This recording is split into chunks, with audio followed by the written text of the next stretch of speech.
This stat shocked me recently that 44% of Gen Z and millennials have skipped major social events because of the cost. Now, that kind of can seem drastic, but also very relatable. So let's talk about the cost of friendship and where we need to draw some boundaries when it comes to our money and relationships so that we can all thrive. All right, make sure to like, subscribe, and share this episode with a friend. So I know we all feel this. The older you get, it feels like you get out of college and then all the events start happening around life, whether it's birthday parties, showers, bachelorette parties, you name it, it's happening. And on average, people can spend up to $250 every single month on social activities alone.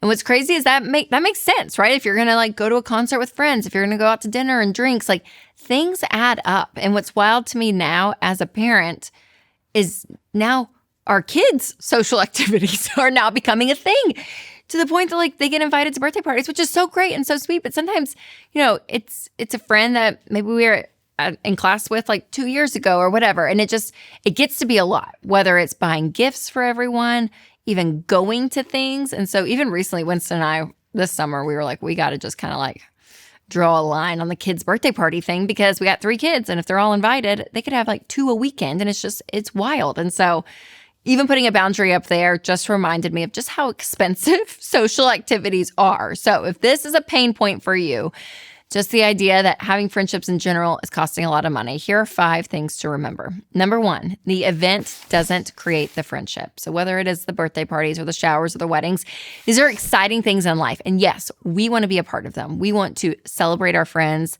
the relationship that we have with them. Is fun when you experience something together. Absolutely.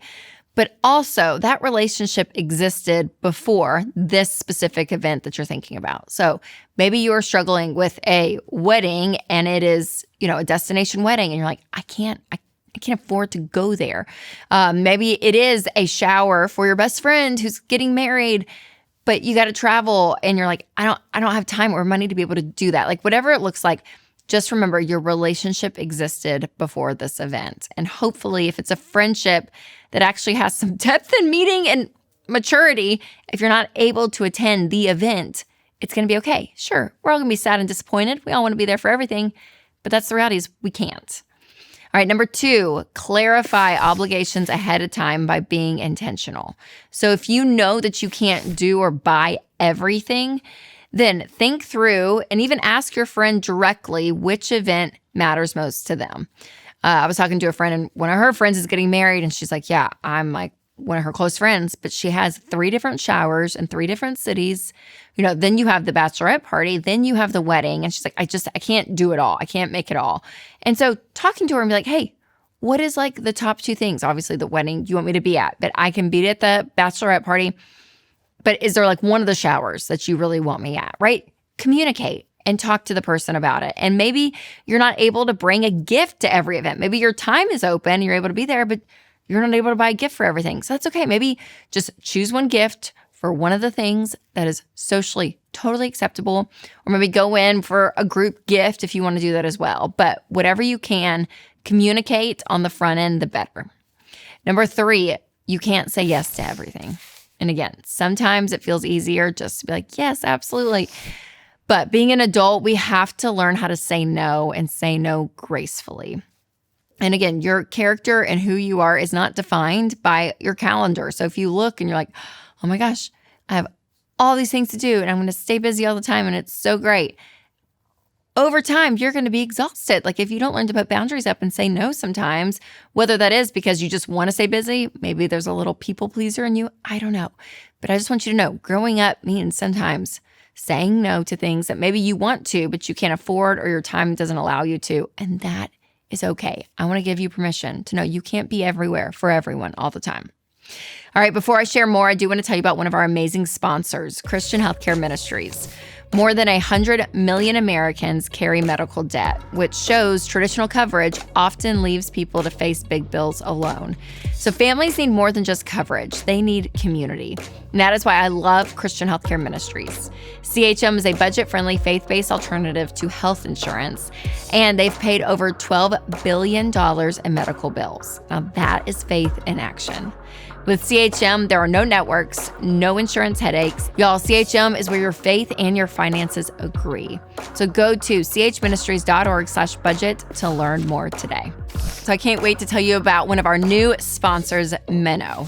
Now, we all want our kids watching shows that are fun and safe for them, and that is why I'm so excited about Minnow. It has tons of shows that your family will love, especially The Chosen Adventures, a new show from the creators of The Chosen. So it follows a girl named Abby as she has adventures and makes new friends and even meets Jesus. It is just so good. And as a mom, I don't have to worry because Minnow is ad-free and full of biblical truth. So start your free 7-day trial today at gominnow.com and use promo code Rachel for an additional $10 off an annual plan. That's gominnow.com, code Rachel. All right, number 4. So sometimes you can give your time and you can go to the thing, but you don't have a lot of money. So again, get the extravagant gift. But other times, maybe you can actually work a gift into the budget, but you choose to protect your weekend. So maybe there's another party, another shower, whatever it is. And you're like, oh my gosh, it's going to take up my whole Saturday to go here. And they're not even that great of a friend. So maybe you're able just to send the gift, ship the gift, but you're not able to actually go to the event. So again, communicating is big around all of this, but you want to keep it clean, meaning you want to know where you're at, time, money, all of it together. And your budget helps you actually do that. If you've not downloaded Every Dollar, make sure to do that because it is my go-to when it comes to budgeting. So you're able to actually look and see, okay, what can I afford and what can I not? And that sometimes is your answer. All right, last but not least, number 5, there is no perfection in social obligations. So listen, we're all gonna make mistakes around this. We are sometimes gonna go to something and regret it and be like, why did I do this? I shouldn't have done this. I should have said no. Sometimes you'll skip something and say, I can't do it. And you're like, nope, I'm gonna protect my time. And then when it's over, you're like, man, I wish we had done this. So again, we're not gonna be perfect at this. We're going to make mistakes.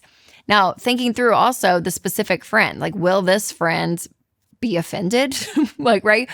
Will they really want to see you there? Like, I don't know. Some friends are pretty chill about it. Some can be a little bit more high maintenance. And I don't know if that changes your response to that, but be thinking through even the relationship. Okay, adulting, y'all. Woo! It can cost a lot sometimes, but I just want to give you the permission to say no when you need to and to know we're not going to be perfect at all of this and we can't do everything. And trust me, you are not alone in these kind of struggles, which is why I definitely want you to watch my episode. Every mom struggles with this and no one talks about it. Coming up right here, or if you're on podcasts, you can click the link below. All right, you guys, remember to take control of your money and create a life you love.